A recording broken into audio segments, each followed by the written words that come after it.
एक बार की बात है, एक गांव में एक बूढ़ा आदमी रहता था। वह बूढ़ा आदमी अपने बेटे से बहुत परेशान था क्योंकि उसका बेटा बहुत ही नालायक था। वह कोई काम नहीं करता था और बस गांव में इधर से उधर घूमा करता था। तो एक दिन उस बूढ़े आदमी ने अपने बेटे को सबक सिखाने का सोचा।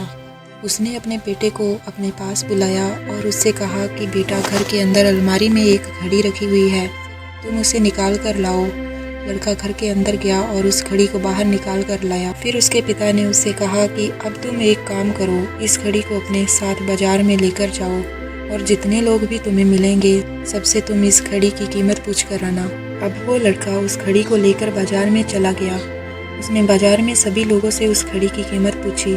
किसी ने उस घड़ी की कीमत 500 बताई, किसी ने 1000 तो किसी ने 800।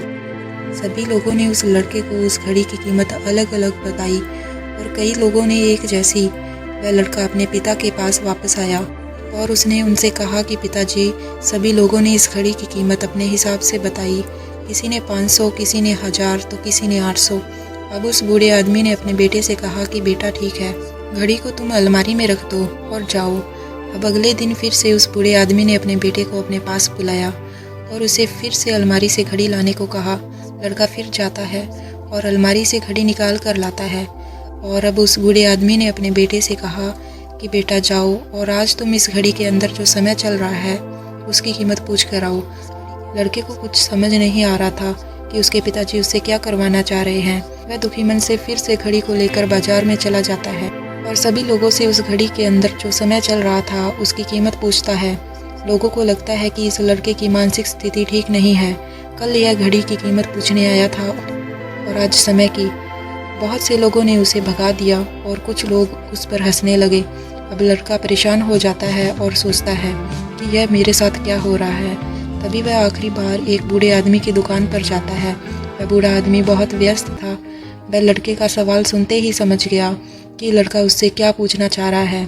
उस बूढ़े आदमी ने अपना कुछ समय निकाल कर लड़के से कहा, बेटा, यह जो समय है ना, जिसकी तुम कीमत पूछ रहे हो, इसकी कोई कीमत नहीं लगा सकता। तुम करोड़ों रुपए देकर भी अपनी ज़िंदगी का एक सेकंड भी वापस नहीं ला सकते हो। इसीलिए इस टाइम का सही उपयोग करो। टाइम की एक अच्छी बात भी है और एक बुरी बात भी। बुरी बात यह है कि टाइम गुजर जाता है और अच्छी बात यह है कि तुम उसे किन चीज़ों में गुजारते हो, यह तुम्हारे हाथ में होता है। सभी के पास दिन में 24 घंटे होते हैं, अमीर के पास भी और गरीब के पास भी। बस यह तुम्हारे हाथ में है कि तुम उस टाइम से क्या नया कर सकते हो। तो अपने एक एक पल का हिसाब रखो कि तुम उन्हें किन चीज़ों में उड़ा रहे हो। उस बूढ़े आदमी की बात सुनकर उस लड़के की आंखें खुल सी गई, मानो उसमें एक बड़ा बदलाव आ गया हो। फिर वह अपने पिता के पास उस घड़ी को लेकर गया और उन्हें सारी बात बताई और उस दिन के बाद से उस लड़के की ज़िंदगी बदल गई। दोस्तों, कहते हैं कि टाइम सबके लिए फ्री है, लेकिन वह अमूल्य है, वह कीमती है। तुम उसे खरीद नहीं सकते, लेकिन तुम उसे इस्तेमाल कर सकते हो। तुम उसे रख नहीं सकते हो, लेकिन तुम उसे खर्च कर सकते हो। और अगर एक बार तुम इसे गवा देते हो तो तुम इसे कभी भी वापस नहीं पा सकते हो।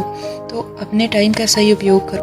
अगर आपको ये वीडियो अच्छी लगी तो आप इसे लाइक और शेयर ज़रूर करना और ऐसी ही वीडियो देखने के लिए चैनल को सब्सक्राइब करना मत भूलना। मिलते हैं अगली वीडियो में।